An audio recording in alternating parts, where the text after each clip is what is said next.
Bonsoir à tous, j'espère que vous allez bien.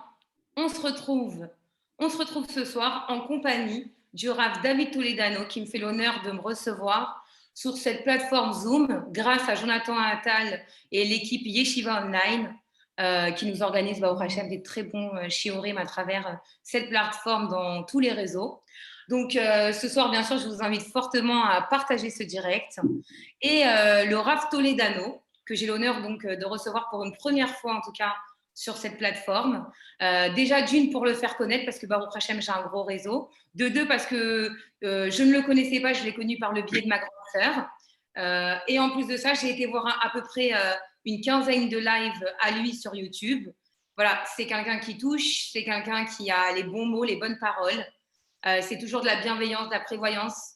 Mais c'est aussi du émettre dans le sens, c'est de la vérité, parce qu'on est vraiment, voilà, on est là pour aider notre prochain. C'est exactement ce qu'il fait. Et je vous invite fortement à suivre ce direct, parce que déjà, vous allez retrouver le Rav Blineder dans même pas une semaine dans Need Set Paper, le journal qu'on sort dans toute la communauté francophone, Paris, Israël, États-Unis, Canada, Lyon, Marseille. Il y a tout un article que Yael Amar, donc ma grande sœur, a créé pour le Rav, pour en savoir plus sur son parcours, comment il est arrivé à ce chemin, son miracle, qu'est-ce qu'il fait quotidiennement à travers les réseaux et ce qu'il véhicule au quotidien sur Ashdod. Donc Rav, bonsoir, merci de votre invitation et j'aimerais beaucoup que vous vous présentez un petit peu pour que les gens vous connaissent un peu plus avant qu'on enchaîne le direct. Ok, alors, donc je suis David Toledano, 34 ans, j'habite à Ashdod.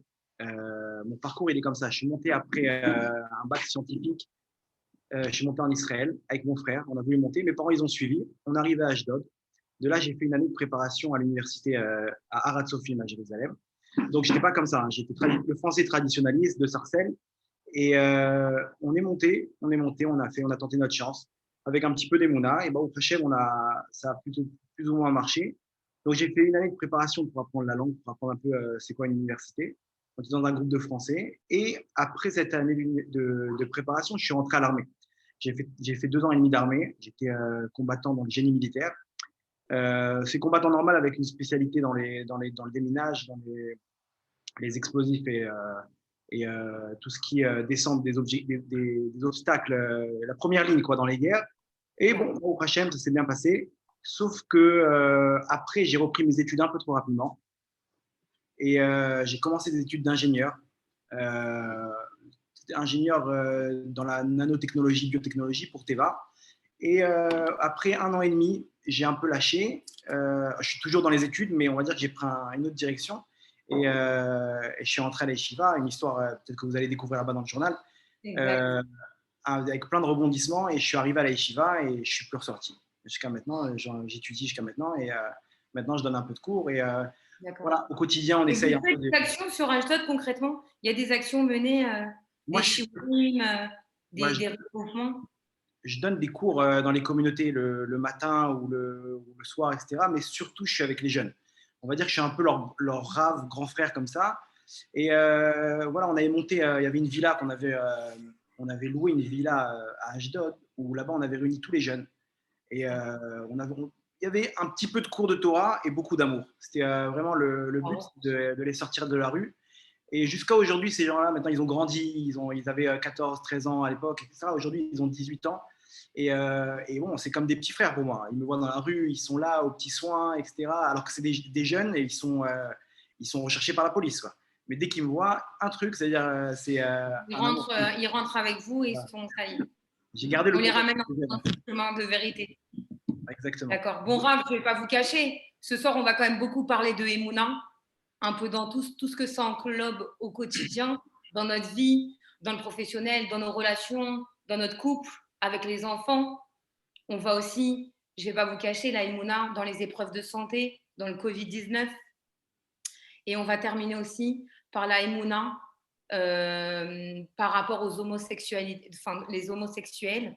Et aujourd'hui, c'est un thème, aujourd'hui en tout cas, entre guillemets, un peu cash, parce que pas tout le monde en parle. Je le dis avec tous les rabbinim avec qui on fait ce genre de direct, parce que, encore une fois, pour les gens qui nous suivent, on est là pour de la bienveillance, pour pouvoir aider notre prochain sans juger. Alors bien sûr, on va dire les dires de la Torah, on les connaît tous. Aujourd'hui, on est là vraiment pour aider, et c'est le plus important.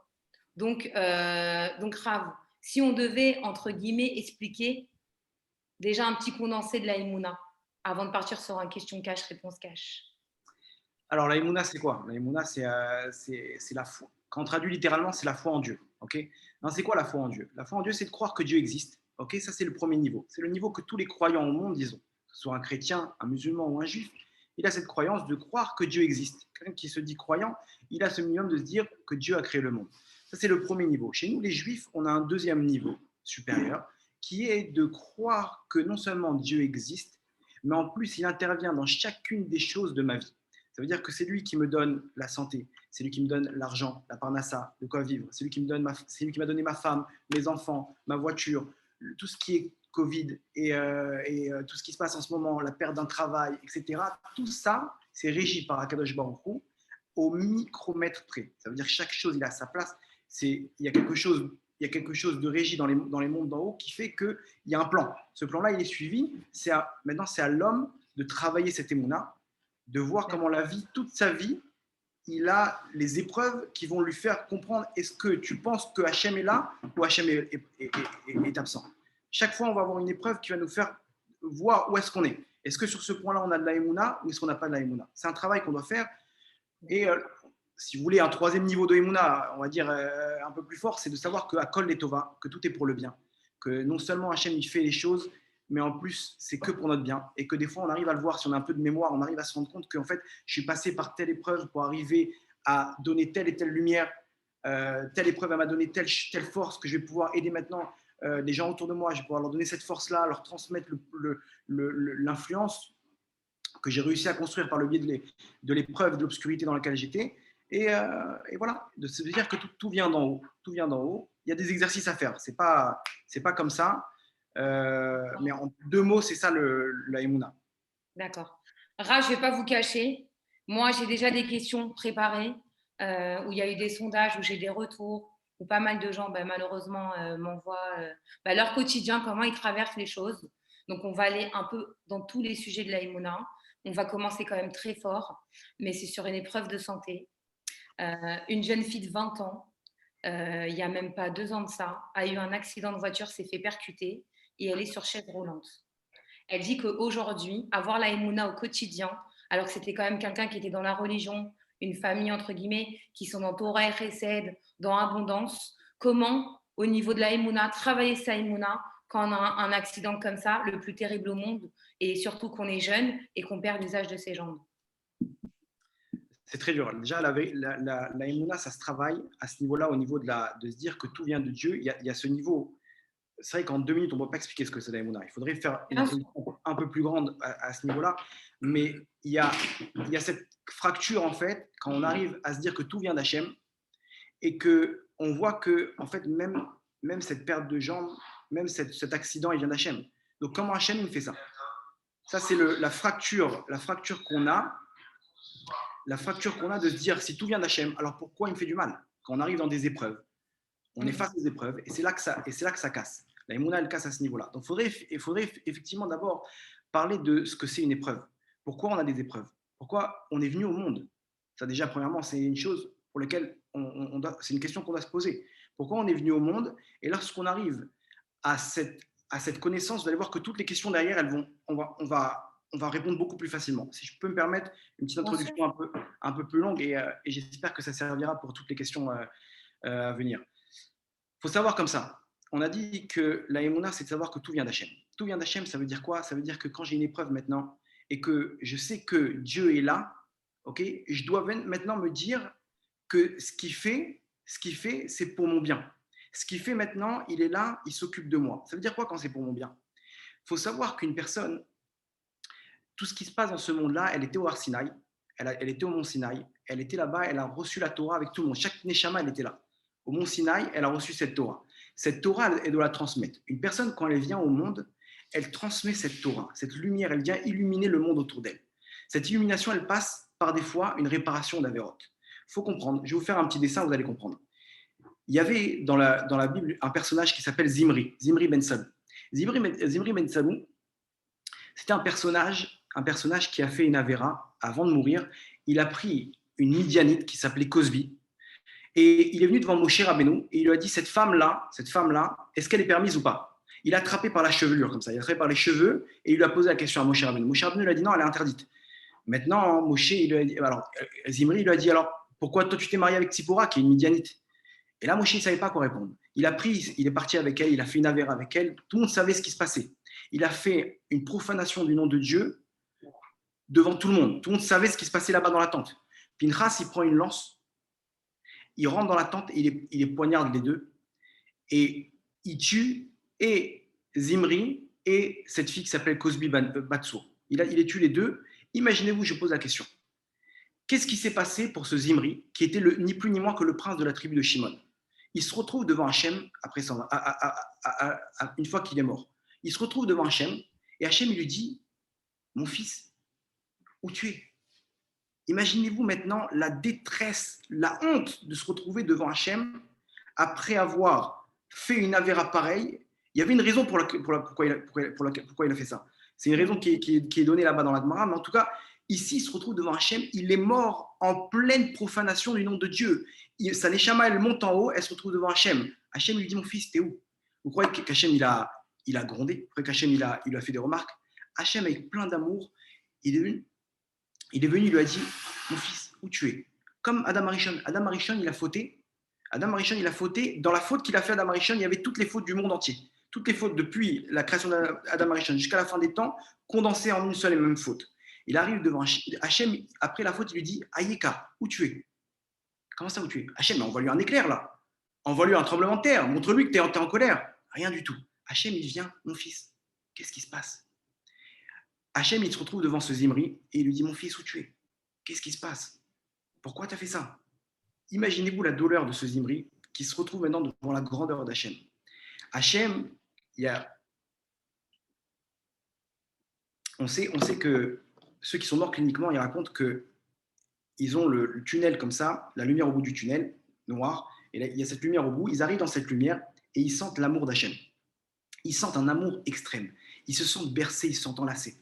Maintenant, ces gens-là, ils n'ont pas été encore jugés. Ils ont toutes leurs avérotes, toutes leurs mitzvot à côté, etc. Ils se retrouvent devant Hachem. Hachem, premièrement, qu'est-ce qu'il fait? Il les prend dans ses bras. On ressent cet amour-là, la Neshama, elle ressent ça. Ce Zimri, après cette avéra terrible, il se retrouve devant Dieu et Hachem, il le prend dans ses bras. Il lui dit, mon fils, il faut que tu retournes sur terre maintenant. Maintenant, imaginez-vous la détresse de ce Zimri qui se dit, quoi, je suis passé à côté de l'éternité? Je suis tombé, maintenant j'ai perdu tout mon lamaba. Imaginez-vous la douleur d'une personne, à quoi ça ressemble, une personne qui a joué au loto, on lui annonce qu'il a gagné, il ne retrouve plus le ticket. Et il cherche partout, etc. On lui dit, tu as 30 jours pour retrouver le ticket. Il arrive, il cherche dans les trucs, les poches du manteau, les machins, les vestes, il ramène des gens pour se fouiller avec lui dans la maison, rien. Le 30e jour, il retrouve le ticket, il fonce à 18h, il arrive à la Française des Jeux, on lui ferme les portes, c'est terminé, ça ferme à 18h. Il dit, mais attendez, j'ai le ticket dans les mains. Rien à faire.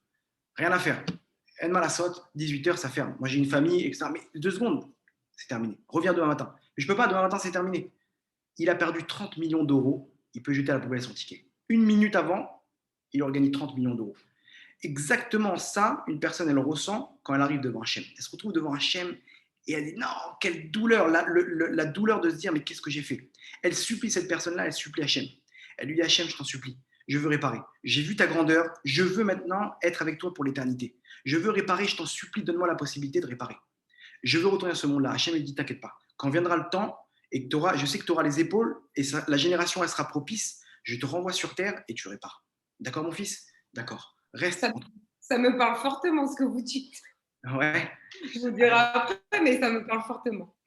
Alors vous allez voir, c'est exactement chaque personne, elle a reçu ce message d'Hachem. Hachem lui dit, allez, mon fils, viens ici. Il va chercher la Neshama au Gan Eden et il lui dit, ma fille, viens et maintenant, à toi de jouer. Allez, fonce. Et la Neshama, elle dit, non, Hachem, je ne peux pas. Comment je vais être là-bas? Il faut que tu répares. C'est quoi réparer? Réparer, c'est faire exactement ce que tu as fait dans le mal. Tu vas faire exactement ce que tu as fait dans le bien. Ça veut dire quoi? Ça veut dire que maintenant, ce Zimri, il est mort en profanant le nom de Dieu. Comment il doit mourir maintenant? En faisant grandir le nom de Dieu. Sa réparation, elle est dans le sens inverse. Vous comprenez? Le sens inverse. Son rôle sur terre, c'est de redescendre. Attends, mais comment je vais faire ça? Je vais mourir. Mais en plus, Hachem, il envoie pas directement de sadique. Il envoie avec un peu de recul pour pouvoir faire son chemin, pour pouvoir réparer tout le mal qui a été fait. Hachem lui dit, retourne sur terre, mon fils, n'aie pas peur, je serai avec toi. Je serai là à tes côtés. Quand tu auras le moindre souci, tu fermes les yeux, dis-toi que tout vient de moi. Tout ce que tu auras, c'est le scénario que je vais te former pour pouvoir arriver à faire ton rôle sur terre. Et ça va être dur. Je ne te cache pas que ça va être dur, mon fils. Mais je serai avec toi. Et Hachem, quand ça sera dur, qu'est-ce que je ferai? Où est-ce que je vais? Chez qui je vais me tourner? T'inquiète pas. Je serai avec toi à chaque instant. Tu fermeras les yeux, tu diras fort, de tout ton cœur. Shema Israël, Adonai Elohenu, Adonai Echad. Echad, rappelle-toi, Echad, un. Il n'y a rien d'autre. Il n'y a ni avocat, ni médecin. Il n'y a personne au monde qui peut te faire du mal. Si je n'ai pas décidé, il n'y a personne qui peut te faire du mal. Et même si un médecin, il vient, il te dit, madame, vous ne pourrez pas avoir d'enfant, vous lui dites, je suis désolé, mais vous n'êtes pas Dieu pour décider. Si Dieu, il décide maintenant de me donner un enfant, vous allez prendre ce dossier et vous allez me mettre dans la case là-bas des miracles de la médecine. Parce que c'est Dieu qui décide. Et si Dieu, il décide maintenant qu'une personne, elle a le Covid, alors qu'elle a mis 30 masques, et qu'elle a mis une visière, et qu'elle a mis un casque de motard, Hachem, il a décidé, c'est comme ça. Pourquoi? Parce qu'il y a des choses à réparer. On est revenu sur terre et Hachem te dit, ma fille, n'aie pas peur, vas-y, fonce et je serai avec toi. Tu lèveras les yeux vers le ciel, tu m'appelleras, je serai constamment avec toi. Vous savez qu'Hachem, il est constamment avec une personne. Ça veut dire quoi? C'est-à-dire que, d'où on apprend ça? On apprend ça de Adam Arishon. Pourquoi Hachem, il a créé qu'un seul homme? Parce qu'Hachem, pour nous dire qu'il n'est qu'avec toi. Il n'y a que toi au monde. Tout le reste, c'est des acteurs secondaires. C'est toi l'acteur principal et Hachem, il est qu'avec toi, il s'en fiche de tout le reste. Et Hachem, il a la capacité d'être qu'avec moi aussi. C'est pas un problème pour lui. Mais ici, contrairement à ça, c'est le niveau des mounas qu'on doit avoir. Maintenant, Hachem, il prend cette Neshama et cette Neshama, elle pleure et dit non, Hachem, je t'en supplie, ne m'abandonne pas. Et Hachem, il dit promets-moi que tu vas réparer. Promets-moi que tu seras là. Ne tombe pas, mon fils. Et Hachem dit toi, Hachem, tu me promets aussi? N'aie pas peur, mon fils. Je serai là à chaque instant. Mais attention, c'est à toi de décider. Je ne pourrais pas faire le choix pour toi. Tu fais ton choix et à ce moment-là que tu as choisi, je te prendrai par la main. N'aie pas peur. Et là, Hachem descend la Neshama. La Neshama, pourquoi un bébé il pleure quand il est né? Parce qu'il ne veut pas venir dans ce monde-là. Il sait très bien les épreuves. Il a peur de fauter, il a peur de ne pas réparer et de ne pas prouver à Hachem qui il est. Et donc la Neshama, elle revient et il pleure. En qui il est revenu ce Zimri, vous savez? Akiva. Akiva ben Yosef. Du nom de Akiva ben Yosef. C'est qui Akiva ben Yosef? Rabbi Akiva. Tout le monde connaît Rabbi Akiva. Rabbi Akiva, 40 ans, il était loin d'Hachem. 40 ans, loin d'Hachem, il a découvert le Aleph Bet à l'âge de 40 ans. Tout le monde connaît son histoire avec son mariage, etc. Là-bas, imaginez-vous, toute sa vie, Torah, mitzvot, des élèves, yeshivot, etc. C'est lui l'auteur de la Torah orale. La Torah orale, elle descend de Rabbi Akiva. Maintenant, Rabbi Akiva, comment il meurt? Écoutez bien la Gemara dans Brachot, ce qu'elle nous dit. Je ne vais pas trop m'allonger, mais c'est important cette introduction. La Gemara, elle nous raconte comme ça, elle nous dit que Rabbi Akiva, les Romains, ils ont interdit d'étudier la Torah. Et le Rabbi Akiva, il a dit quoi? Si déjà, avec la Torah, on est en danger, sans la Torah, à plus forte raison. Donc, il continue à étudier, il continue à enseigner. Il s'est fait attraper par les Romains. Les Romains, ils l'ont mis sur la place centrale de la ville. Et là-bas, devant tout le monde, ils l'ont peigné avec des peignes de fer. Des peignes de fer. Imaginez-vous la douleur. À même la chair, comme ça, on lui enlève la peau. Ben, pourquoi des peignes? Pourquoi des peignes? Vous savez pourquoi? Parce que comment Zimri, il a attrapé cette fille devant Moshe? Comme un peigne, comme ça, dans ses cheveux. Hachem, il lui fait une allusion. Tu vois ce que tu as fait? Maintenant, de la même manière, tu dois réparer. Avec ces peignes de fer. Maintenant, là-bas, il commence à faire le schéma Israël. Il commence à dire schéma Israël de tout son cœur. Ses élèves, ils voient ça avec un sourire. Ils le voient avec un sourire, avec la joie. Mais Rabbeinu, Atkan, jusque-là, il faut servir Hachem avec la joie. Tu es plein de sang. Tu es en train de mourir devant tous ces gens qui sont en train de se ficher de toi. Imaginez-vous l'humiliation. Et Rabbi Akiva, il leur dit, toute ma vie, j'ai attendu ce moment. Toute ma vie, il a écrit dans le schéma, on dit c'est quoi Bechol Nafshecha de toute ton âme? Même si Hachem prend ton âme, tu le serviras. Toute ma vie, j'ai attendu ça. Maintenant que l'occasion, elle vient, je ne vais pas la saisir. Je ne vais pas la faire avec joie. Maintenant, pourquoi toute sa vie, il attendait ça? Parce qu'il savait dans sa Neshama qu'il devait mourir al Kiddush Hachem. Il devait mourir en honorant le nom de Dieu, en faisant grandir le nom de Dieu pour pouvoir réparer. Et regardez ce qui se passe là-bas, il fait le schéma, il arrive à Echad. Là-bas, à ce moment-là, sa Neshama, elle sort.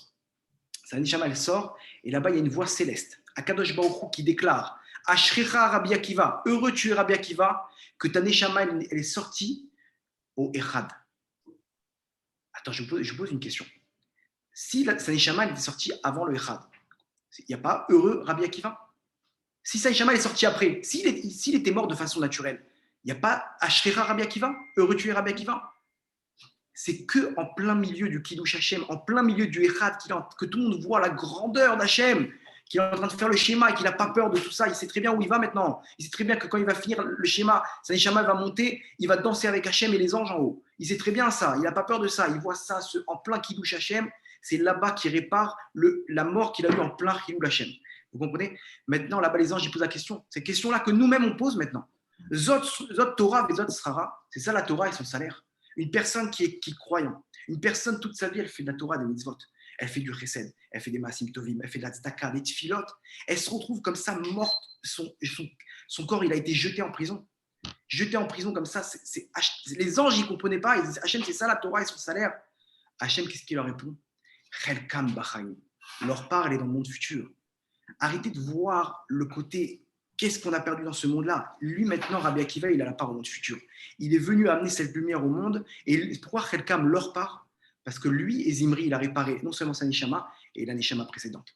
Maintenant, ça, c'est l'introduction. Il faut savoir maintenant, pour répondre à la question, entre parenthèses, juste comme ça pour terminer, celui qui est venu sortir le corps là-bas en prison, c'est Eliyahu Hanavi. Eliyahu Hanavi, c'est ni plus ni moins que Pinchas, celui qui a tué en tant que Zimri, c'est lui-même qui a réparé en l'enterrant. Une fois que tu as réparé, maintenant, c'est à moi-même qui t'ai tué de te remettre. Vous savez dire tout ce qui se passe dans ma vie, elle est régie par une Ashgacha pratique, une providence divine au millimètre près. Au millimètre près. C'est plus, même pas au millimètre près, c'est plus précis que la nanotechnologie. Maintenant, quand une personne elle a cette épreuve-là, c'est une épreuve qui est hyper dure. On n'est pas là pour juger. On n'est pas là pour dire ce qui se passe, etc. On n'est pas là pour dire, oui, voilà, à cause de ci. On n'est pas là pour rendre des comptes à Hachem, de demander à Hachem, pardon, de demander à Kadosh Baruch Hu des comptes. Pourquoi cette fille-là, etc. On est là pour se dire maintenant, à Kadosh Baruch Hu, tu m'as fait descendre dans ce monde-là pour que je passe cette épreuve-là. Maintenant, c'est ça mon challenge. Hachem, tu seras fier de moi. Hachem, je vais prendre cette lumière-là, je vais prendre cette épreuve-là et je vais me relever et dire combien tu es grand. Et dire combien cette épreuve-là, la recevoir avec amour. C'est ça qui va donner la lumière, cette lumière-là que j'ai reçue au Mont Sinaï. Cette lumière-là que j'ai reçue au Mont Sinaï, par l'intermédiaire, maintenant, on est tous dans ce monde-là, on a tous à réparer. Il y a pas, alors ça veut dire quoi cette fille-là? Elle a fait des avérotes, elle est venue pour réparer. Mais attendez, Rabbi Akiva, lui-même, si on l'avait dit, tu sais, t'es qui toi? T'es ni plus ni moins quelqu'un qui a un obsédé qui est parti avec une femme dans un Gilboul. On va dire, mais t'es fou, comment tu parles à Rabbi Akiva? Rabbi Akiva, oui, ce tzaddik-là, Hachem, il a remis dans ce monde-là pour réparer. On doit réparer cette chose-là. En malasot, cette épreuve-là, on est venu pour y passer. Maintenant, nous, ce qu'on fait, le problème, c'est quoi? C'est qu'on ne veut pas faire cette épreuve-là. Cette épreuve-là, elle est hyper dure. J'imaginais même pas cette personne-là, quelle souffrance elle doit avoir. Et on va parler des homosexuels, qui eux, encore pire, eux, ils sont là H24. Depuis qu'ils sont nés, ils sont humiliés. Ils passent mais vraiment les pires humiliations qui existent, la pire épreuve qui existe. C'est ça, parce qu'une personne qui n'arrive pas à avoir d'enfant, elle est mariée. Elle a quelqu'un à ses côtés. Une personne qui n'arrive pas à se marier, elle a cet espoir de pouvoir se marier. Eux, ils arrivent à un moment où ils n'ont plus d'espoir de pouvoir se marier. Et ça, c'est très dur. On va y venir chaque épreuve maintenant. Maintenant, cette personne-là, elle doit lever les manches et se dire, c'est ça mon épreuve, Hachem. Ce n'est pas une épreuve, c'est un challenge. Je vais lever les manches et je vais me battre. Et les personnes qui ont réussi à se lever de leurs épreuves, aujourd'hui, c'est eux qui illuminent le monde. Cette personne-là, un jour, vous allez l'inviter dans votre groupe. Un jour, vous allez l'inviter sur votre Facebook. Et elle va raconter comment, même avec cet handicap-là, Akadosh Baruch Hu, en on milevado. Akadosh Baruch Hu, il peut nous donner ça. Et après 120 ans, on va arriver devant Hachem. Et Hachem va comprendre pourquoi chaque chose au monde, pourquoi elles me sont arrivées. Et là, on va comprendre, on va dire, ouais, si j'avais su avant Hachem, je t'aurais loué tous les jours de ma vie. Ce site internet, même, il vient d'une épreuve. Je ne connais pas toute l'histoire, mais Nahon, ça vient d'une épreuve. Exact. J'ai eu une mort clinique, moi, suite à une opération qui s'est mal passée, une erreur médicale, une mort clinique de 7 minutes. J'ai été miraculée, 10 opérations derrière, très compliquées. Et Baruch Hashem, je suis là et j'ai créé ça. Voilà. Cette page qui véhicule en tout cas à mon petit statut voilà, d'inviter des rabbinim et d'amener de la positivité chez les personnes. Et Baruch Hashem, ils font tchouva et ça aide des gens. Baruch Hashem. Et vous voyez, ça, c'est cette lumière du Mont Sinaï que vous avez reçue, que vous transmettez maintenant. Il aurait pu avoir un autre chemin, de se morfondre sur son sort, de dire pourquoi Hachem m'a fait tout ça. Non, au contraire, vous avez réussi à surmonter cette épreuve. Et c'est ça qu'une personne doit faire. Une personne ne doit pas prendre l'obstacle comme. C'est sûr, attention, c'est dur, la chose, elle est énorme, elle est très très dure, c'est sûr. On n'est pas là pour dire, allez, c'est rien, machin, etc. Pas du tout. On est là pour dire ne pas désespérer. Désespérer, c'est ça l'erreur. Parce qu'à partir du moment où tu désespères, une personne elle désespère, elle se déconnecte d'Hachem. Ça veut dire qu'Hachem ne peut plus m'aider maintenant. Hachem, il peut très bien trouver des scénarios. Il ne lui manque pas de scénarios. Je ne sais pas c'est quoi le dossier de cette personne-là, mais Hachem peut très bien faire que demain, elle retrouve l'utilité de ses membres. Demain, Hachem il peut faire un scénario que cette personne-là, elle serait heureuse. Et elle comprendra comment, sans ces jambes-là, elle a réussi à amener cette lumière au monde et elle va voir des gens autour d'elle qui vont se rapprocher d'Hachem et elle va voir des gens qui vont lui demander comment tu as fait pour la Emouna. Comment tu as fait? Et sachez qu'une personne, l'épreuve qu'elle a, elle a les épaules pour la réussir. Elle peut la réussir. Donc, il faut passer par l'acceptation de l'épreuve qu'on subit. La Gemara dit la première étape pour les épreuves, comment dire, le médicament des épreuves, c'est de les accepter. Pourquoi? Parce qu'à partir du moment où j'accepte cette épreuve, je sais que ça vient d'en haut. Quand je sais que ça vient d'en haut, je suis connecté avec Hachem. C'est ça l'épreuve qu'on a tout le temps, c'est de dire, c'est pas Hachem qui m'a fait ça. Je me suis fait virer de mon travail, je me suis fait renvoyer de ma société, et je vais avoir peur. Pourquoi j'ai peur? Quand j'ai peur, je monte par là, c'est pas Hachem qui s'occupe de moi, c'est pas Hachem qui me donne par ça, c'est lui, c'est cette entreprise. Et cette entreprise-là, une fois qu'elle m'a renvoyé, alors j'ai plus de parnassa, j'ai plus de quoi vivre. C'est faux. Une personne, elle doit se connecter à Hachem en se disant, Hachem, c'est toi le patron. Tu as décidé à rechercher combien je dois recevoir, il n'y a pas de problème. Avec ou sans cette société, je recevrai cet argent-là. Il ne manque pas de scénario, Hachem. C'est pas parce qu'on n'a pas le scénario qu'on doit désespérer. Vous comprenez que le désespoir, c'est ça qui me déconnecte d'Hachem. Hachem, il nous laisse là où on croit. Si j'ai un problème, imaginez-vous, je vous donne un cas, comme ça vous allez comprendre un peu plus la Emouna, et après je pense qu'on va finir avec cette introduction.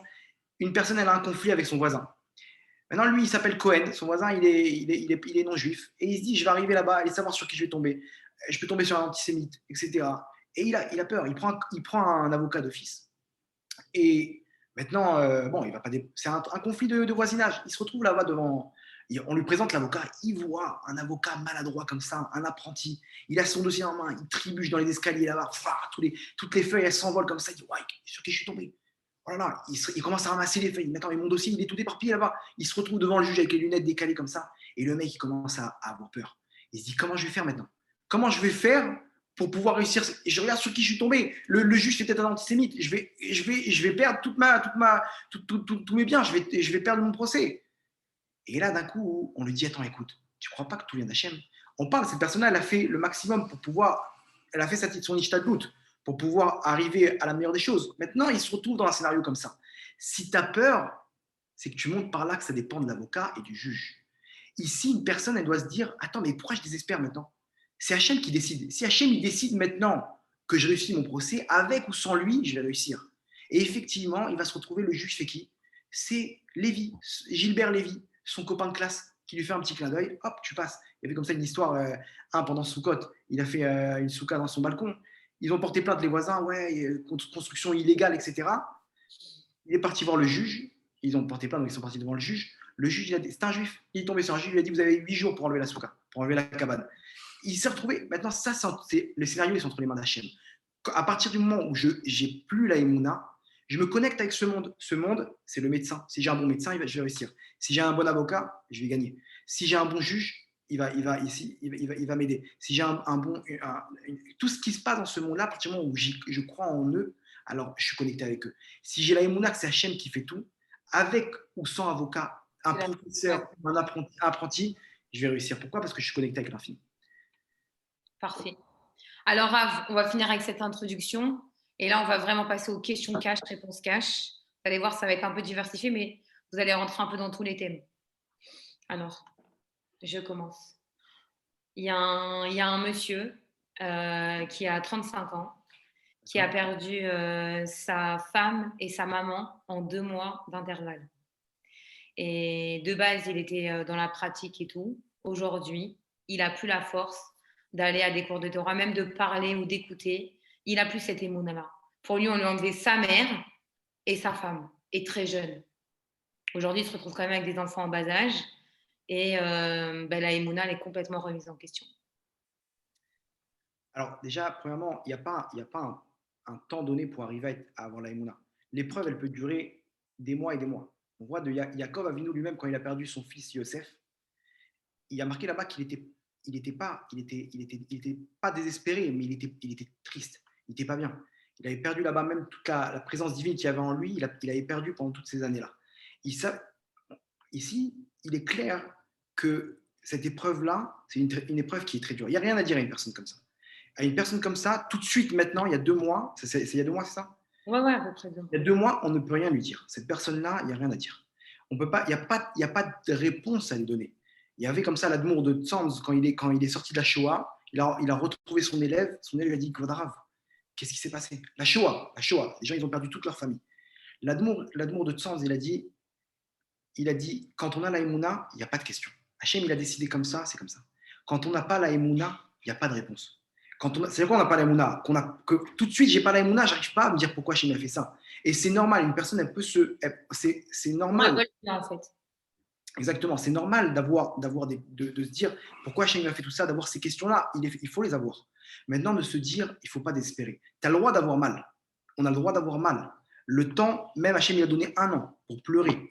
11 mois pour le Kaddish, mais 1 an pour pouvoir pleurer le deuil de s'endeuiller. Hachem, il a dit, mon fils, n'aie pas peur, vas-y, tu as tout ton temps, prends ton temps, n'aie pas peur, je suis là, etc. Un jour tu comprendras, un jour tu te relèveras, je serai avec toi, quand ce moment viendra, fais appel à moi, je serai là mon fils, n'aie pas peur. Après que cette personne-là, elle met du temps à se relever, etc., il n'y a pas un train à prendre. Elle peut prendre le temps qu'il faut, etc. Mais dans sa tête, elle doit juste se dire, ma vie, elle n'est pas terminée. Je ne vais pas désespérer. Je vais me battre pour que ma femme d'en haut, elle voit ses enfants-là grandir. Elle va les voir se marier. Elle va les voir sous la roupa. Et moi, je vais les attraper chacun comme ça, les deux. Je vais les attraper. Au lieu qu'elle elle amène ma fille sous la roupa, que son fils sous la roupa, c'est moi qui vais l'amener. C'est pas grave. Et les gens, ils seront. Et elle sera là à la roupa. Elle les verra. Et elle sera heureuse. Moi, je vais faire en sorte que d'en haut, elle sera fière de nous. Elle sera fière de cette famille-là. C'est dur. Il faut se mobiliser pour pouvoir aider une personne de ne pas tomber justement dans la déception. Dans le désespoir, pardon. De ne pas tomber dans le désespoir. Mais c'est sûr qu'une personne-là, elle peut se relever. Le monde, il peut lui offrir tellement de choses. Cette épreuve-là, Hachem, il a décidé que ça se passe. Ça se passe. Ok, il n'y a rien à dire. On baisse la tête. En fait, c'est le temps. La réponse, c'est le temps. Laisser le temps au temps. Exactement, laisser le temps, mais juste pour l'instant de se dire, ok, pour l'instant, je ne peux pas me poser ces questions-là. Je ne peux pas maintenant me dire pourquoi Hachem a fait ça, je ne trouverai pas les réponses. Cette personne-là, la douleur, elle va l'empêcher de comprendre le pourquoi du comment et il n'y aura pas de réponse à ça. On ne peut pas lui donner de réponse. On ne peut pas, même si quelqu'un il vient lui dit voilà, le Giloul comme ça et comme ça, il n'y a rien à faire. Cette personne-là, elle a besoin de temps. Même Hachem, il nous dirait ne parlez pas à cette personne-là. Cette personne a besoin maintenant de passer son épreuve et elle va se relever. Maintenant, je pose la question pareil. Des gens à la Shoah, 2 jeunes, ils se retrouvent à Auschwitz. Ils sont là maintenant. Ils ont évité les chambres à gaz. Ils se disent, mais comment on va. Regarde dans quel état le Ham Israël il est. Regarde comment le Ham Israël va se relever tout ça, s'il arrive à sortir de tout ça. Et ils vont se dire, attends, mais c'est terminé, il n'y a plus de Torah, il n'y a plus de Ham Israël, tout le monde est mort. Tout le monde est mort, on n'a plus de famille. Ces 2 personnes-là, imaginez-vous aujourd'hui, ils ont peut-être 90 ans. 75 ans après, en Israël, à Jérusalem, sur un petit banc comme ça, avec une canne, en train de se dire, regarde, on était à Auschwitz, en train de se dire, les Américains, ils sont venus, ils ont libéré, on nous a donné Eretz Israël, l'État d'Israël, etc. Aujourd'hui, Israël, c'est un pays fort. À cette époque-là, qui aurait pu espérer tout ça? Donc, la vie, elle est pleine d'espoir, et cette personne, il faut lui dire, ok, pour l'instant, c'est très dur, mais ne ferme pas la porte. Laisse la porte entrouverte. Parce que le moment sera venu, tu vas vouloir te lever et te dire, allez, c'est bon, je prends ma vie en main. J'ai des petites Neshamot qui sont avec moi, il faut que je m'occupe d'eux. Il faut maintenant m'occuper de ces gens-là, ces enfants-là, et ma femme, elle sera fière de moi. Et je referai ma vie tout seul, et Akadosh Baruch Hu, il me donnera les forces, et je réussirai. Parce que quand on est avec Hachem, il déroule un tapis rouge. Et cette personne-là, c'est ça qu'il faut lui dire. Pour l'instant, non, mais en tout cas, ne ferme pas la porte. C'est très dur, mais un jour... Ouais. Je pense que la personne vous entend, je vous rassure. Ok, alors en tout cas, on partage la peine, et que quand le jour viendra, Akadosh Baruch Hu, il illuminera sa vie. Il illuminera sa vie et un jour, il verra ses enfants comme ça grandir et il viendra et il se dira, Baruch Hashem, il se retrouvera comme ça en train de parler à Hashem, il dira Hashem, merci pour tout ça. Merci pour cette épreuve, c'était très dur, mais maintenant je comprends, je vois où ils sont arrivés, je vois la force que ça leur a donné cette épreuve, je vois comment tu m'as construit et je vois comment tu ne m'as pas oublié. Et c'est comme ça qu'on arrive à surmonter ces épreuves. C'est comme ça qu'une personne arrive à surmonter ces épreuves en se disant Hachem lui dit mon fils pleure, mais c'est pas grave. Tu peux avoir de la peine, tu peux avoir mal, mais je suis là. Quand tu as besoin, lève les yeux vers le ciel et je te donnerai les réponses qu'il faut. Je te donnerai ce qu'il faut. Pour l'instant, c'est comme un couturier qui est en train de comment ça s'appelle, il est en train de faire un vêtement, on voit pas tout ça. On arrive en plein milieu et on se dit mais qu'est-ce qu'il fait Hachem là? Il est en train de et à la fin des comptes, on verra tout ça. Et à la fin des comptes communautaires, on verra rétroactivement comment, ouais, à Kol et Tova, je ne sais pas si on arrivera à ce niveau-là, mais en tout cas de dire, Hachem, Pour il le n'est pas. Rav, juste, je vous demande, excusez-moi parce que je ne vous ai pas dit, quand vous parlez en hébreu, essayez un peu de traduire, parce qu'il y a des mots, par exemple, il y a des gens qui disent la Emouna, ils ne savent pas c'est quoi. La Emouna, c'est la foi, comme ça, on J'ai essaye. dit au début, la traduction littérale, c'est la foi en Dieu, mais ce n'est pas exact, quoi. Emouna, c'est juste comme ça, parenthèse, il y a M, le mot M, M, ça veut dire la mer. C'est quoi la mer? La Emouna, pour nous dire la foi, pas au niveau qu'on arrive comme si qu'on est dans les bras de sa maman.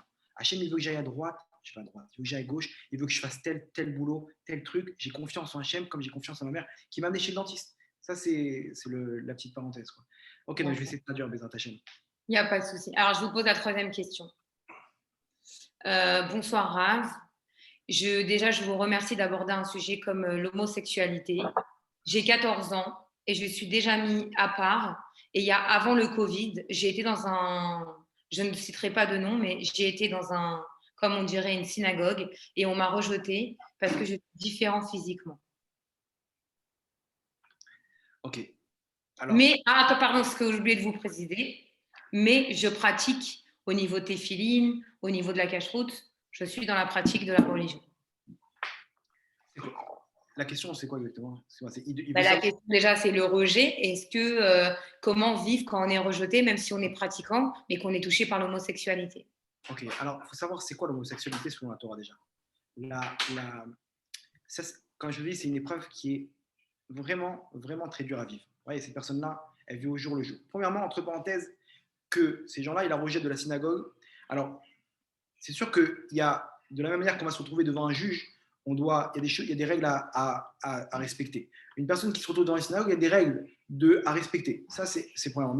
Mais rejeter cette personne-là parce qu'elle est homosexuelle, ça, c'est un problème. Pourquoi? Parce qu'on a dit nous-mêmes, juste avant, on a dit qu'Hachem, quand il a retrouvé là-haut ce Zimri, il lui a dit, c'est sûr et certain, Adam Arishon, quand il a fauté, Hachem, il n'a pas rejeté. Il n'a pas dit, qu'est-ce que tu as fait, etc. Tu m'as trahi. Rien du tout. Hachem, il a dit, mon fils, t'inquiète pas. Tout va bien se passer, tu as fauté, on va se relever. Ici, une personne, quand elle est dans ce. Hachem, lui-même, il n'est pas fâché contre cette personne-là. Hachem, lui-même, il a la patience qu'une personne, elle arrive à réussir cette épreuve. Et on peut réussir cette épreuve. Cette épreuve-là, on peut la réussir, je vais expliquer comment. Et nous-mêmes, ceux qui représentent Dieu, ils vont venir rejeter cette personne. La synagogue qui représente la maison de Dieu, elle va rejeter cette personne. Mais ton patron lui-même, il ne me jette pas. Pourquoi tu veux toi me jeter? C'est sûr que premièrement, ça, c'est quelque chose qu'il faut pas accepter. Il faut lui parler. Si cette personne-là, elle est habillée de façon provocante ou quoi que ce soit, il faut dire, attention, par contre, il y a un respect à avoir au niveau des lieux, mais ta personne en soi, tu es une neshama juive, tu as une étincelle, tu es le fils d'Akadosh Baruch Hu. Akadosh Baruch Hu, il t'aime autant que moi. Il faut que tu saches, premièrement. Donc ici, viens, assis-toi à côté de moi et je vais te raconter c'est quoi. C'est quoi l'histoire de ta vie. Comme ça, alors, je vais faire une petite introduction, je vais prendre 5 minutes. Bien sûr, bien sûr. C'est un sujet qu'il faut connaître pour savoir comment le traiter. Et j'espère que ça peut aider beaucoup de gens, peut-être que ça pourrait aider beaucoup de gens à sortir de ça. Et après, on pourra même faire le parallèle avec d'autres épreuves. Parce que si on arrive déjà dans cette épreuve-là à réussir au niveau de la foi en Dieu, alors à plus forte raison pour toutes les autres épreuves. Alors, Rav, excusez-moi, je vous interromps une seconde. Comme j'ai quand même 3-4 questions qui vont être sur ce thème-là, est-ce que je vous les dis maintenant et peut-être que vous engendrez avec votre introduction, parce que peut-être que ça va mêler. Comme ça, les gens qui sont là pensent que je n'ai pas oublié leurs questions. Et en même temps, comme ça, vous pourrez répondre. Très bien, comme ça, peut-être on peut faire d'une pierre deux coups. D'accord. Donc, qu'est-ce qu'on a encore à ce sujet-là? Hop. Rav, bonsoir. Encore une fois, merci d'aborder un sujet houleux dans la communauté. J'aimerais savoir si l'homosexualité féminine est autant condamnable que l'homosexualité masculine. Troisième question. Aujourd'hui, on est dans une génération où, entre guillemets, le mariage pour tous et l'adoption est envisageable. J'aimerais avoir votre entre guillemets, comment vous percevez la chose par rapport à cette question-là. Et encore une fois, il y a une personne qui pose, cette année n'a pas eu lieu la Gay Pride, et pourtant, on reçoit encore des messages d'insultes, d'injures, et des fois, surtout de notre communauté. Bezrat Hashem, on va essayer de répondre à toutes les questions. Donc, premièrement, donc, c'est quoi l'homosexualité? On va faire une petite introduction et on va aborder toutes les questions, Bezrat Hashem. Et peut-être dans l'introduction, on va savoir comment résoudre le problème. Bezrat Hashem. Alors, premièrement, il faut savoir que l'homosexualité s'adresse aux hommes comme aux femmes. C'est quoi un homosexuel? Selon la Torah, il faut savoir comme ça qu'il y a plusieurs types d'homosexuels. Même concernant la situation aujourd'hui, vous verrez qu'il y a une personne qui va vous dire, moi je suis né comme ça. Je suis né comme ça.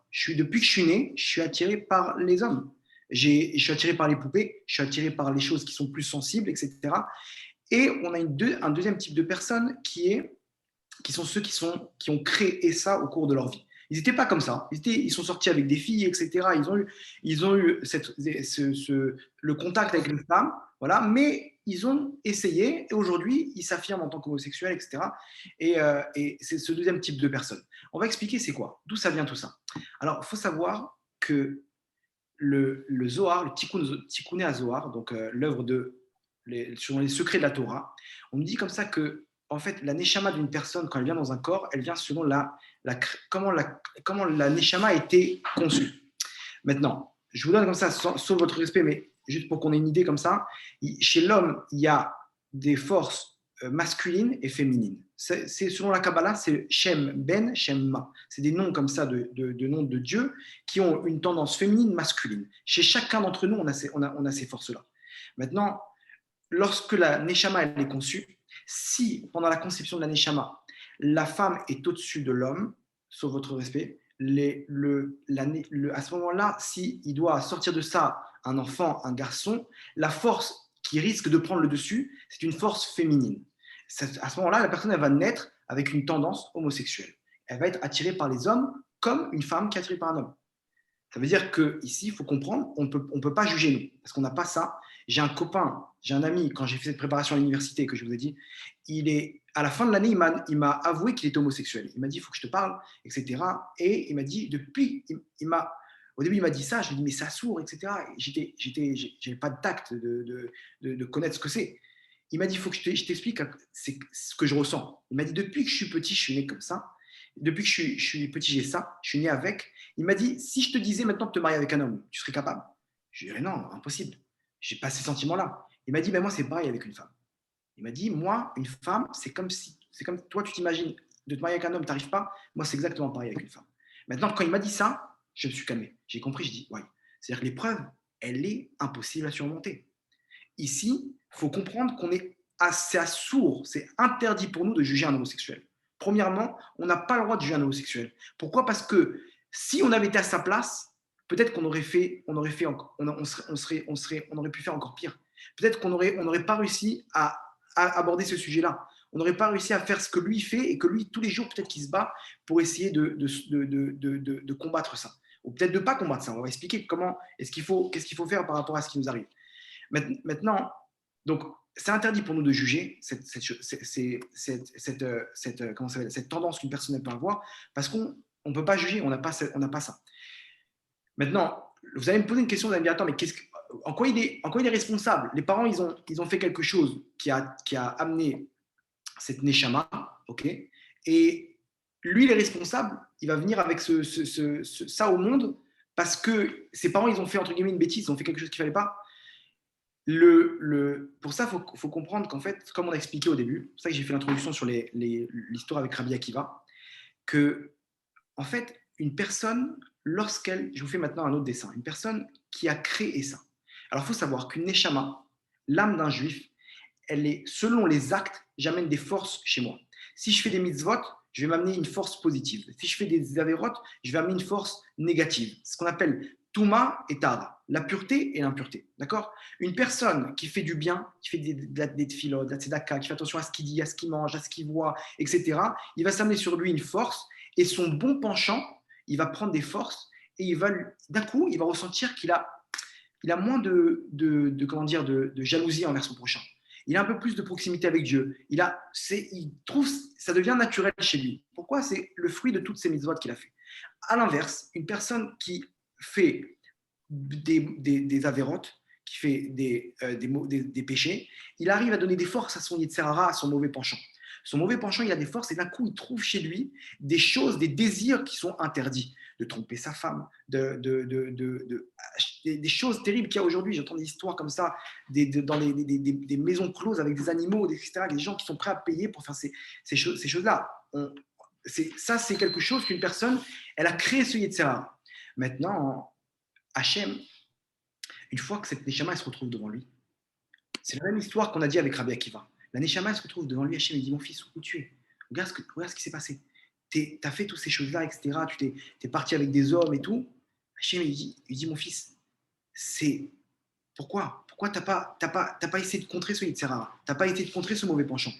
Pourquoi tu n'as pas essayé de te battre? Pourquoi tu n'as pas essayé de ne pas tomber? Et cette Neshama, elle supplie Hachem de tout son cœur. Hachem, je t'en supplie, je veux réparer. Hachem lui dit, mon fils, n'aie pas peur. Je vais te renvoyer sur terre, tu vas réparer. Le moment sera venu, je vais te renvoyer sur terre et tu devras réparer. Maintenant, comment on doit réparer? On a expliqué, c'est le sens inverse. Quand moi, je ne voulais pas que tu fasses ça, que tu ailles avec des hommes, tu as fait cette avéra-là. Tu es tombé dans ça. Maintenant, toi, tu ne voudras pas faire ça, mais je te mettrai ça en toi. Ça sera inné chez toi et ton combat, ça sera de te battre pour ne pas retomber. Tu pourras retomber, mon fils. Tu pourras retomber parce que ça sera plus fort que toi, ça sera en toi et je respecterai chacune de tes chutes. Mais je te demande une seule chose, mon fils. Bats-toi. Bats-toi parce que si tu te bats, si tu montres que tu es avec moi, ça montre que tu n'as pas désespéré. Parce qu'aujourd'hui, c'est quoi le problème? Aujourd'hui, le problème, c'est qu'on veut dire à ces gens-là, il faut être fier de ce que tu es. Je n'ai pas dit que ce n'est pas légitime. C'est une chose qui est légitime de dire, comment ça, je vais souffrir toute ma vie? Je vais souffrir toute ma vie à dire à ce qu'on. Non, je suis fier de dire que je suis homosexuel. Je suis fier de dire que je suis comme ça. Et à quoi? Je suis un monstre? Selon la Torah, on dit t'es pas un monstre. Pas du tout. T'es comme Rabbi Akiva. T'es comme Rabbi Akiva, tu vas venir te battre maintenant. Mais attention, si tu acceptes ça, ça veut dire que tu désespères. Ça veut dire qu'Hachem, il ne peut pas te sauver. Et si on pouvait poser la question à une personne, on dit regarde, maintenant il y a un médicament, tu prends ça, tu peux enlever cette tendance. Écoutez-moi bien. 99,9% des gens, ils le feraient, des homosexuels. Pourquoi? Parce qu'une personne, elle voit les gens se marier autour d'elle. Elle voit les gens, comment dire, les enfants évoluer. Avoir des enfants, etc. Et ça lui fait mal. Et le taux de suicide parmi cette communauté, il est très élevé. Pourquoi? Parce que ça fait mal.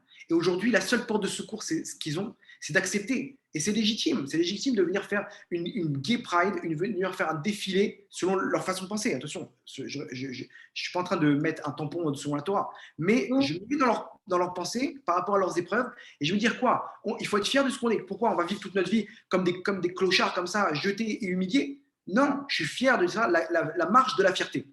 Maintenant, à cette personne-là, on va lui dire, si tu es fier de ça, ça veut dire que tu as abandonné. Ça veut dire que tu ne crois pas qu'Hachem peut te sortir de ça.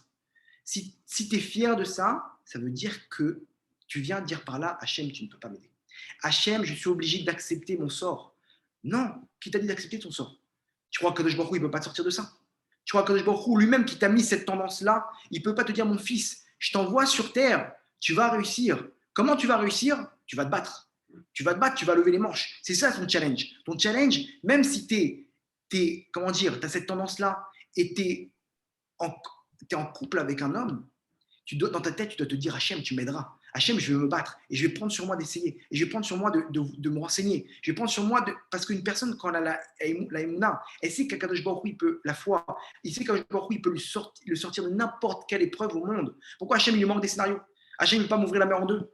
Les Israël, ils ont levé les yeux vers le ciel, ils ont demandé à Akadosh Baruch Hu, qu'est-ce qu'on va faire maintenant? Hachem, il m'a avancé devant la mer. Hachem, il peut t'ouvrir la mer rouge. Attention, ça va être une marche du désert. Ça ne va pas être facile, mais cette personne-là, il faut qu'elle prenne ça comme un challenge. C'est mon challenge aujourd'hui, je vais me lever et je vais dire non, j'accepte pas ça. Oui, je suis gay, je suis fier, mais dans la Emouna, je suis fier d'être un serviteur d'Hachem et je vais être fier d'avoir la foi d'être avec Hachem. Hachem, je suis ton serviteur, je suis ton soldat, je vais prendre ce drapeau de la Emouna et je vais montrer combien tu es grand. Hachem, tu vas me prendre à moi maintenant et tu vas montrer au monde comment on peut sortir de ça. Une personne, elle peut sortir de ça. Pourquoi? Parce que je vous ai dit. Vous pouvez donner les astuces, comment on peut s'en sortir si on veut s'en sortir? Chaque cas, il est individuel. Chaque cas, il est individuel, mais selon la Kabbalah, juste pour expliquer, comme on a dit que c'est une force féminine qui a pris dessus, il faut essayer en fait de rééquilibrer avec une force masculine. Qu'il faudrait faire en sorte de donner à cette personne-là. Et cette personne-là, elle peut… Mais attendez une seconde, ça voudrait dire qu'ils doivent trouver une femme avec un côté un peu plus masculin? Exactement. Peut-être que le Rav Zamir Cohen, comme ça, il dit que déjà, il faut comprendre ces Neshamot-là, ces âmes-là, elles sont très très pures. Pourquoi? Parce qu'elles ont déjà, ce qu'un homme, il arrive après 30 ans de mariage à avoir ce côté féminin qu'il a acquis de sa femme. J'ai des cours sur le Shalom Bayit, j'ai un cours comme ça sur le couple, la vision du couple selon la Kabbalah. J'explique un peu ces tendances comme ça de force qu'on a. Et en fait, cette personne-là qui a une force masculine, elle acquiert de sa femme cette force féminine pour arriver à la perfection. La perfection, il faut savoir, c'est un homme et une femme. C'est une seule et même neshama qui est divisée en deux. L'un, elle vient dans le corps d'un homme, l'autre dans le corps d'une femme. Quand ils se marient, l'un, il arrive à obtenir les qualités de l'autre, et l'autre, c'est ça le shalom. Le shalom, c'est chacun il met une part. C'est pas moi, je dois arriver à toi et toi à moi. On arrive à un point donné. Okay, cette personne-là, elle a déjà ce côté féminin. Donc le côté masculin à travailler, il est très facile. Très facile, et ça veut dire qu'elle est déjà presque parfaite. Maintenant, l'épreuve qu'elle a, elle ne peut pas dire, attends, je peux très bien être un juif normal et être homosexuel. Pourquoi? Parce que selon ce qu'on a dit maintenant, c'est peut-être son rôle sur terre. Hachem, il est peut-être venu lui dire, non, mon fils, tu vas descendre et tu dois faire le chemin inverse.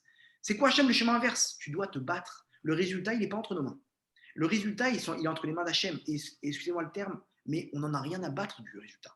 Hachem, il veut te dire juste, mon fils, que tu t'es battu. Quand tu vas arriver après 120 ans, tu vas dire, Hachem, vous savez ce qu'il m'a dit, cet ami-là? Il m'a dit, tu sais, je sais ce que je dirais à Hachem après 120 ans. Je lui dirais, Hachem, c'est ton problème à toi. C'est toi qui m'as donné ça. C'est toi qui m'as donné cette force-là en moi, cette attirance envers les hommes. C'est ton problème. Sur le coup, je ne savais pas quoi lui dire. Aujourd'hui, je vais lui dire, mais tu sais ce qu'il va te répondre, Hachem?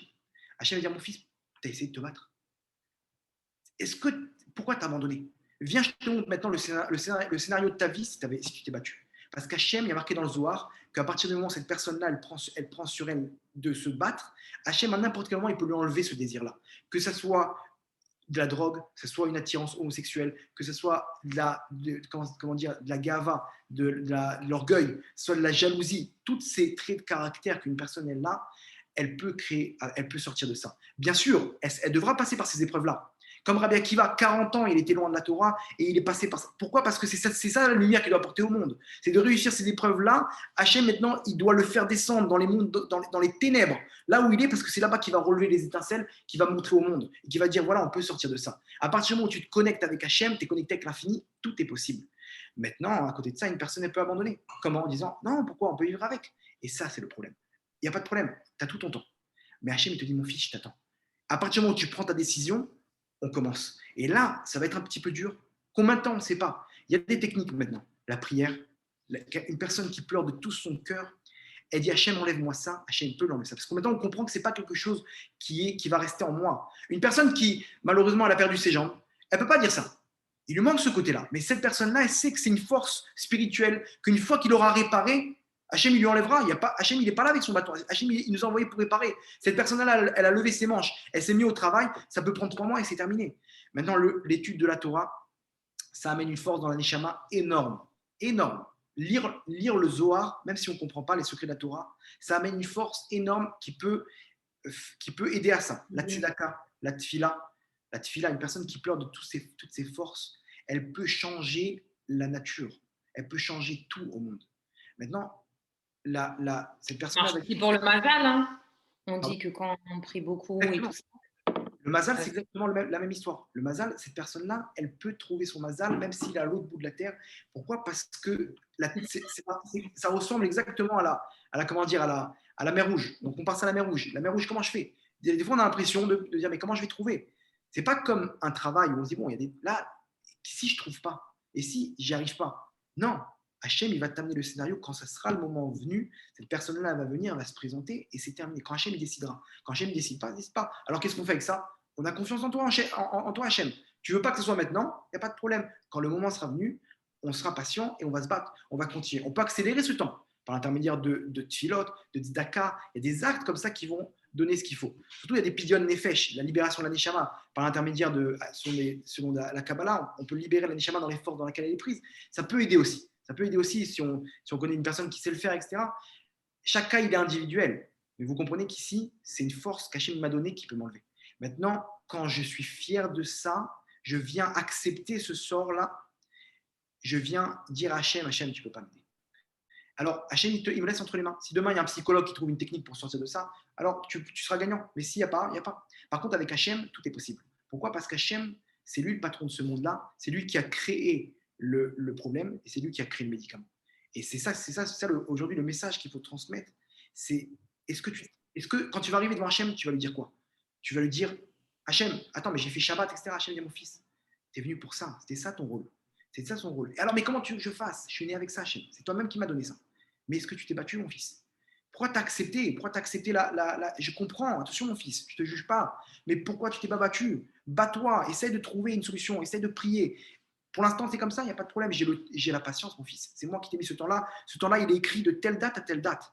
À toi maintenant, à toi de jouer. Tu peux raccourcir ce temps-là. Tu vas passer par des humiliations. Tu vas passer par tout ça, etc. Et chaque souffrance que tu auras, elles vont te faire réparer. Ouais. Jusqu'à ce que tu vas arriver à la ligne rouge, à ce moment-là, cette chose-là va partir. Aujourd'hui, qu'est-ce qu'on va nous faire savoir? Arrête-toi sur le chemin, accepte cette épreuve, et voilà. Et à ce moment-là, ben, la personne, elle est neutralisée. Il lui reste encore un petit peu de souffrance, encore un petit peu d'effort, et ça y est. Elle aurait pu sortir de ça. Donc oui, une personne, elle peut sortir de ça. C'est ça l'espoir qu'il faut donner aujourd'hui, d'avoir la foi en Hachem, qu'Akadosh Baruch Hu, il peut nous donner des forces, que tout est possible. Et un juif, c'est une centrale nucléaire.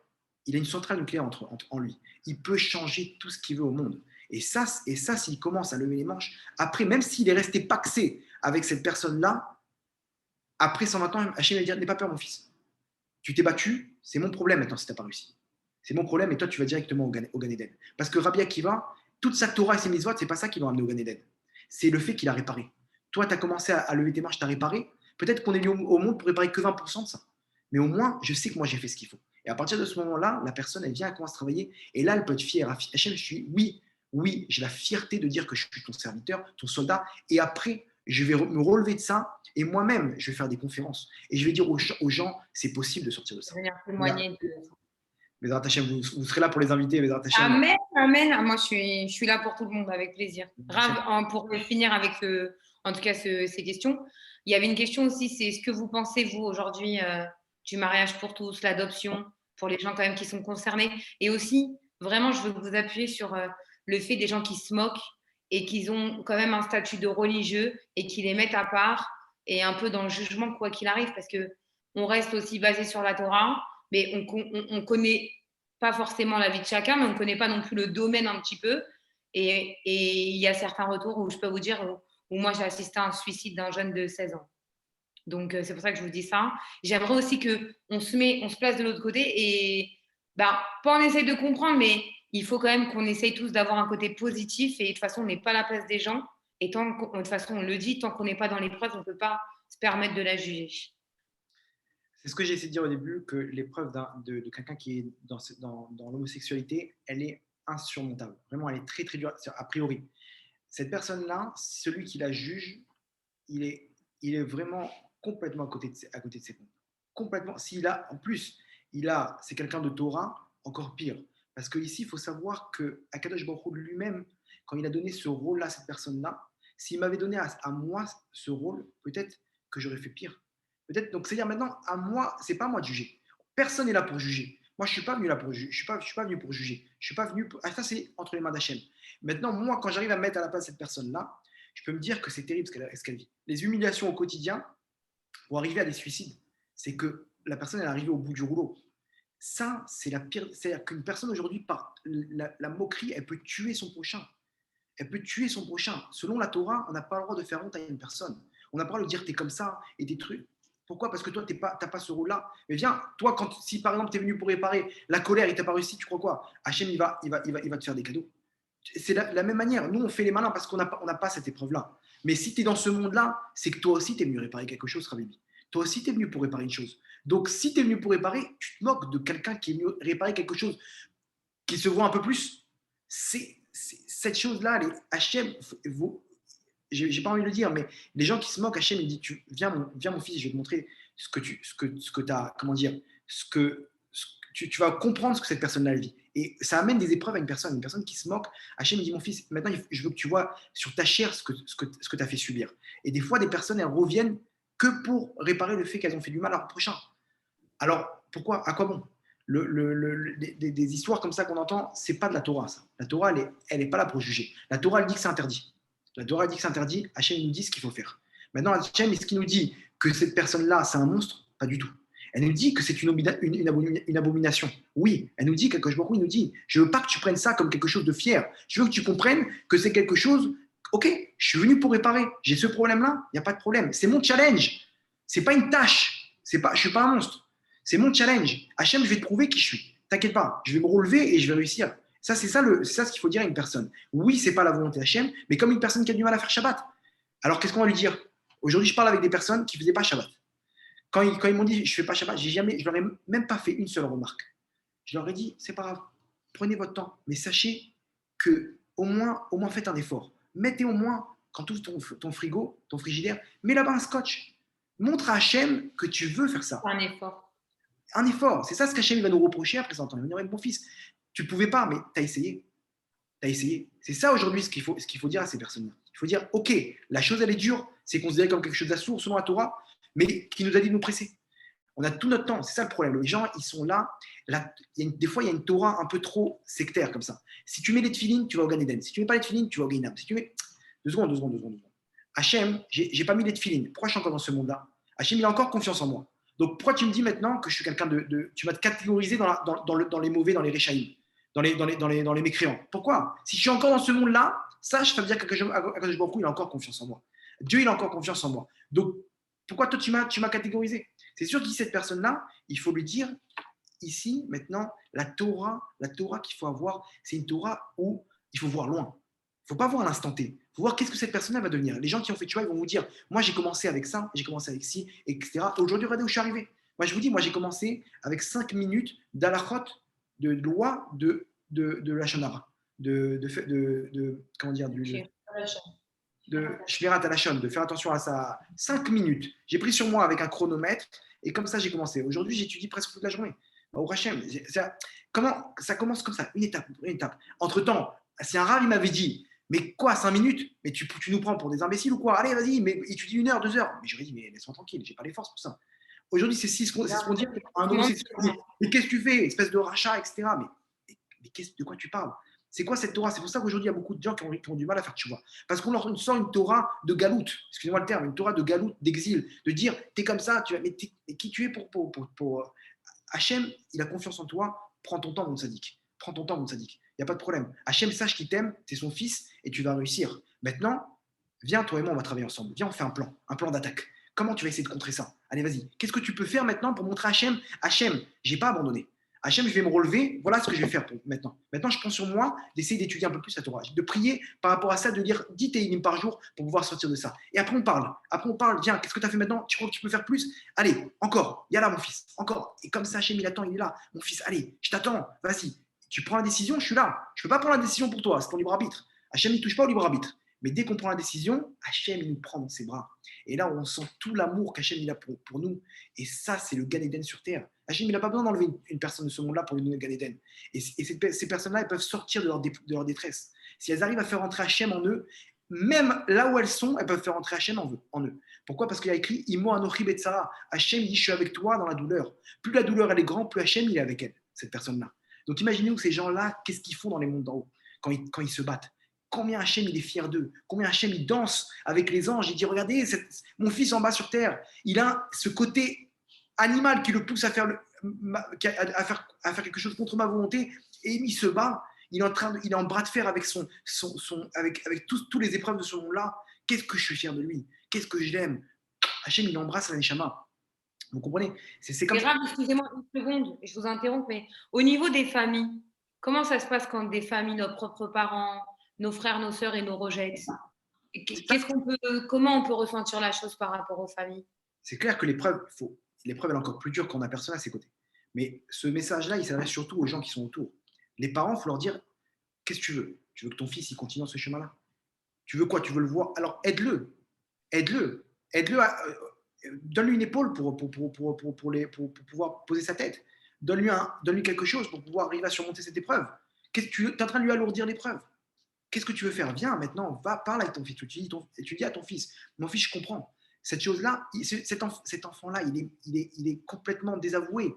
Maintenant, on sait aujourd'hui que ce n'est pas de sa faute. C'est à lui de réparer. C'est à lui c'est à lui de jouer maintenant. Mais lui-même, il va dire, mais c'est pas moi qui décide d'être attiré par les hommes. C'est en moi. C'est comme si, j'arrive pas à contrôler ça. Il faut que vous me compreniez. Les parents, s'ils arrivent à se dire, ouais, mon fils, le pauvre, il y est pour rien. Il y est pour rien, ça veut dire que c'est plus fort que lui. Donc déjà, ça change toute la vision des choses. C'est pas quelqu'un de rachat qui vient et qui se lève et qui tue une personne. On va dire, mais pourquoi tu as fait ça? Là, il va dire, mais c'est pas moi. J'ai rien fait, c'est en moi. Dans mon ancienne vie, oui, il y a des réparations à faire. Comme Rabbi Akiva. C'était pas un monstre, Rabbi Akiva. De la même manière, on est toute personne qui est dans ce monde-là, elle est venue pour réparer. Donc, à cette personne-là, il faut lui dire ça. Il faut dire à ses parents, pourquoi vous lui alourdir l'épreuve? Aidez-le. Aidez-le, cette personne-là, elle peut réussir. Elle peut réussir et vous pouvez la tuer, si vous lui alourdir l'épreuve. Lui alourdir l'épreuve, c'est peut-être le pousser au suicide. Parce que cette personne-là, il n'y a personne au monde qui peut m'aider.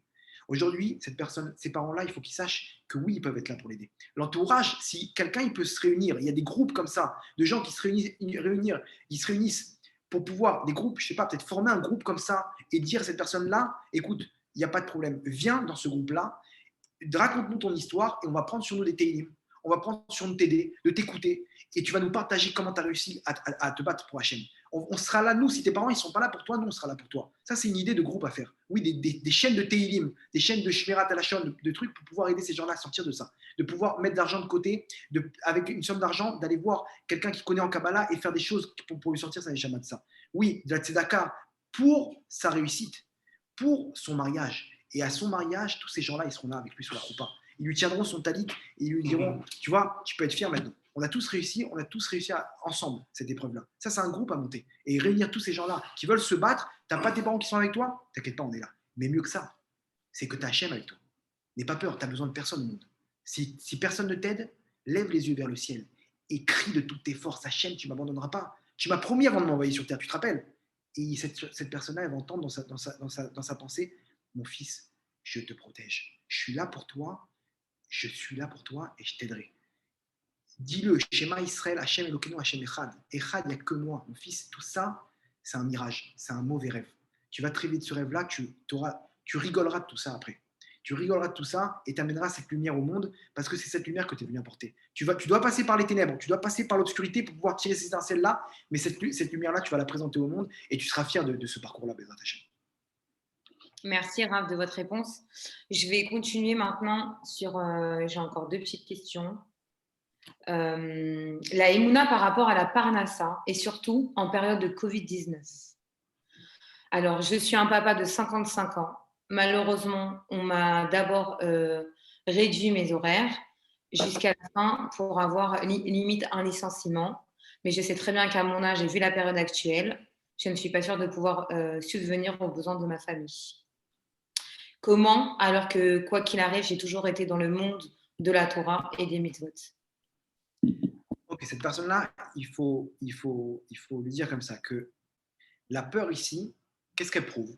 Elle prouve par là que, pourquoi j'ai peur? Parce que j'ai peur du futur. J'ai peur du futur, qu'est-ce qui va arriver? Comment je vais recevoir ma source de parnassa, d'argent, puisque je vais peut-être être licencié, on m'a réduit mes horaires, etc. Maintenant, nous, on dit à cette personne-là, on lui dit, il y a écrit dans la Gemara que la parnassa, elle vient d'en haut. C'est Hachem qui, l'argent, ce qu'on gagne par mois, ça vient d'en haut. C'est-à-dire c'est décrété à Rosh Hashanah. Cette personne-là, il faut qu'elle se dise, Hachem, il a tout prévu pour moi. Hachem, il ne m'abandonnera pas. Maintenant que ça passe par cet employé-là ou par une autre personne, Hachem, s'il a décidé que cette entreprise-là, elle me renvoie, s'il a décidé que je recevrai ma parnassa, eh ben, ça viendra de quelqu'un d'autre. Alors quoi, 55 ans, comment je vais faire, etc. Il n'y a pas de problème. Tu passes des coups de fil, personne ne verra que tu as 55 ans. N'aie pas peur. Hachem, il lui manque des scénarios pour t'amener une parnassa. Il lui manque des scénarios, Hachem, pour t'amener quelque chose qui va t'amener une parnassa. Aujourd'hui, je connais des gens en Israël. Ils ont 65 ans, ils parlent, ils font du télémarketing au téléphone et personne ne sait quel âge ils ont. On n'en a rien à faire qu'ils ont 65 ou 70 ans. Maintenant, Hachem, il ne lui manque pas de scénario. Il peut nous amener la parnassa quand il veut, à n'importe quel moment et par n'importe quelle personne. Maintenant, si j'ai peur, c'est que je crois que c'est lui qui me donne ma parnassa. C'est cet employé, cette société. Maintenant, il faut se dire non, Hachem, c'est toi qui me donnes la parnassa. Il faut se connecter avec l'infini. Si je suis connecté avec ce monde-là, donc selon ce monde-là, c'est quoi ce monde-là aujourd'hui, la conjoncture, il y a le Covid, Donc, il y a des gros problèmes. C'est très dur de trouver un emploi. Il y a des problèmes de trucs. Il y a 55 ans, il y a des enfants à nourrir, il y a une maison à payer, etc. Il y a plein de choses. Donc, comment je vais faire pour m'en sortir? Là, tu es connecté à ce monde-là. Hachem, il te laisse entre les mains de ce monde-là. Je te dis, mon fils, quand tu voudras faire appel à moi, laisse-moi prendre le volant. Quand une personne vient, Hachem, j'arrête de me prendre la tête. Maintenant, je suis avec toi. Toi, tu te débrouilles. C'est toi qui vas me donner ma parnassa. Et d'un coup, il va recevoir un coup de fil de quelqu'un qui va lui dire peut-être tu veux, j'ai besoin de ton expérience, on a besoin de ça, etc. Peut-être qu'il peut monter en Israël. En Israël, il y a des choses qu'ils peuvent faire, etc. Il n'y a pas de problème d'âge, il n'y a pas de CDI et compagnie. Une personne, elle veut travailler, elle trouve du travail en Israël. Et donc, toutes ces choses-là, peut-être. Rav, dans ta chair, Pardon? parce qu'il y a une question quand on parle de phoning. On parle de phoning cachère. Évidemment. Vous croyez bien que je ne vais pas mettre des temps. Non, je préfère vous dire parce que comme il y a quelqu'un qui répond en même temps, je préfère être claire parce que je viens de finir un direct, il n'y en a pas quelques jours sur ça. Donc c'est pour ça que je préférais vous dire. J'ai failli préciser, mais j'avais peur que ça parte en évasion. Non, il n'y a pas de problème. Non, Et évidemment, en étant honnête, parce qu'Hachem, il ne va pas faire une embûche à un aveugle de lui donner sa parole quelque chose de malhonnête. S'il a la Emouna, quand tu as la Emouna, tu es connecté avec l'infini. Tu es connecté avec Hachem. Quand j'ai la Emouna, je me dis, Hachem, ça vient de toi. Si ça vient de toi, donc les scénarios, ils sont entre tes mains. Si je suis maintenant dans la conjoncture, je suis connecté, je suis ma'amine, j'ai la foi dans la conjoncture actuelle. Donc, la délivrance, ça va venir de la conjoncture actuelle, qui est très dure. Donc, il y a très peu de délivrance. Si je suis avec Hachem, Hachem peut me faire gagner au loto. Hachem peut m'amener d'un coup un notaire qui m'appelle, qui me dit écoute, il y a une personne maintenant de ta famille, tu ne connais pas, Tata Juliette, elle est partie de ce monde-là, il faut que tu viennes signer 2-3 papiers et il se retrouve avec 3 appartements entre les mains. Des histoires comme ça, il n'y en a pas eu. Bien sûr, c'est quelqu'un qui est connecté avec Hachem, il lui manque pas de scénario, Hachem.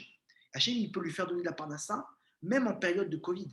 C'est pas un problème. Même en période de famine, là-bas, il y a des gens à la Shoah. Je ne vais pas vous raconter des histoires parce qu'on n'a pas le temps maintenant. Mais des gens dans les camps à Auschwitz, ils ont eu leur parnassa.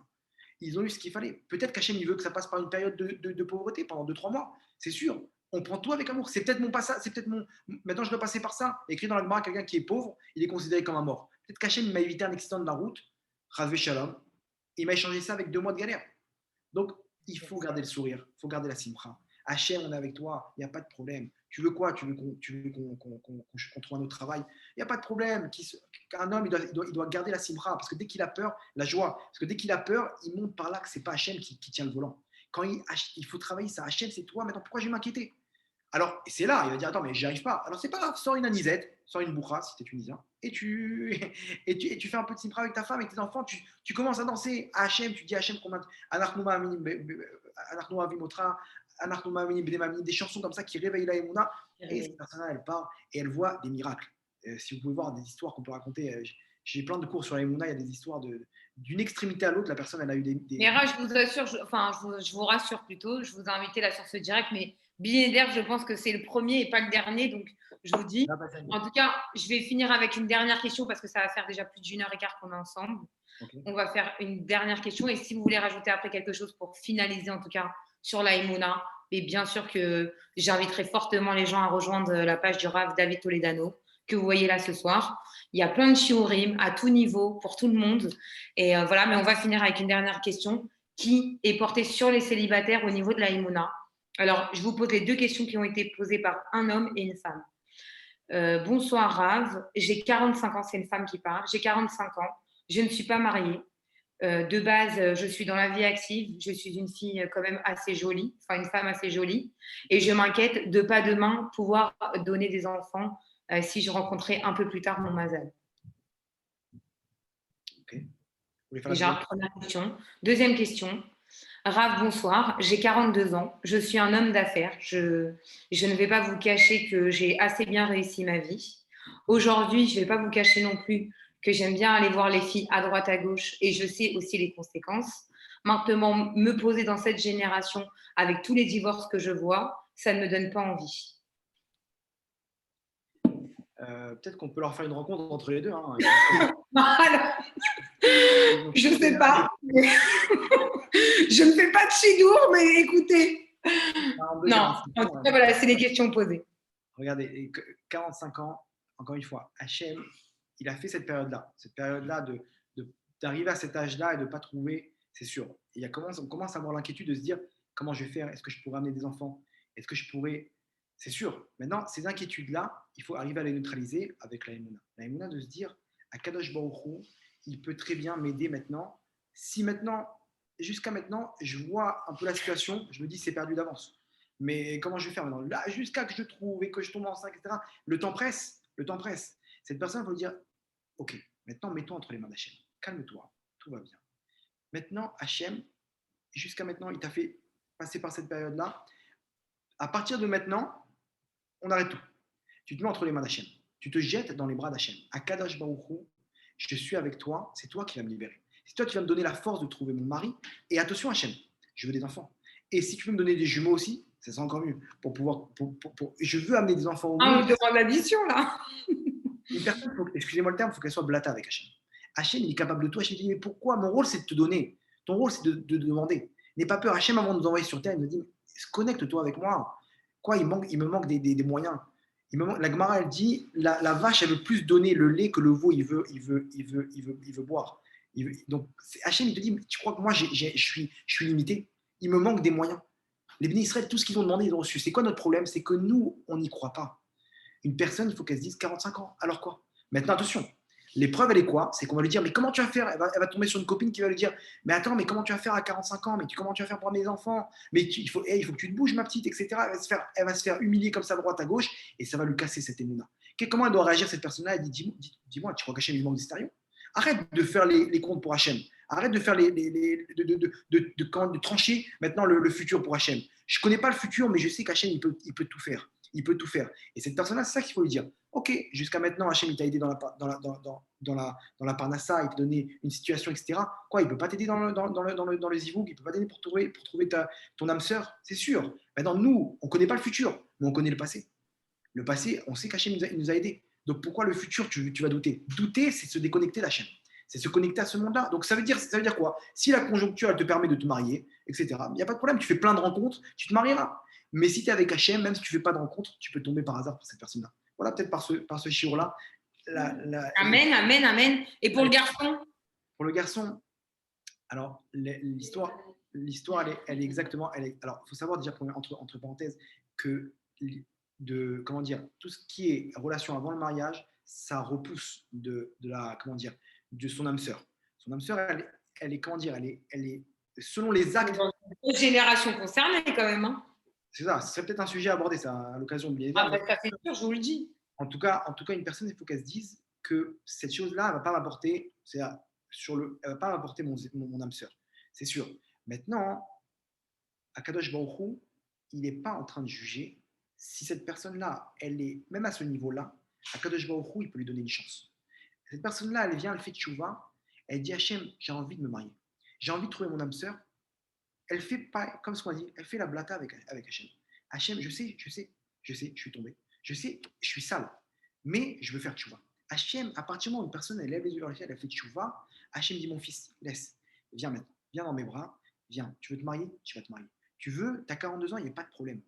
Tu es passé par tout ça, tu es tombé très bas, tu peux te relever, il n'y a pas de problème. Combien d'histoires dans la Gemara? Des histoires de gens qui étaient tellement loin, ils ont fait tchouva, et Hachem, il leur a donné ce qu'il faut. Hachem, il leur a donné ce qu'il faut. Pourquoi? Parce qu'Hachem, il attend ça avec cette personne-là. Elle est venue dans son monde-là. Hachem, il la remet pour réparer ça. Cette personne-là, elle doit retomber avec les femmes maintenant et elle doit sortir de ça. C'est ça sa réparation.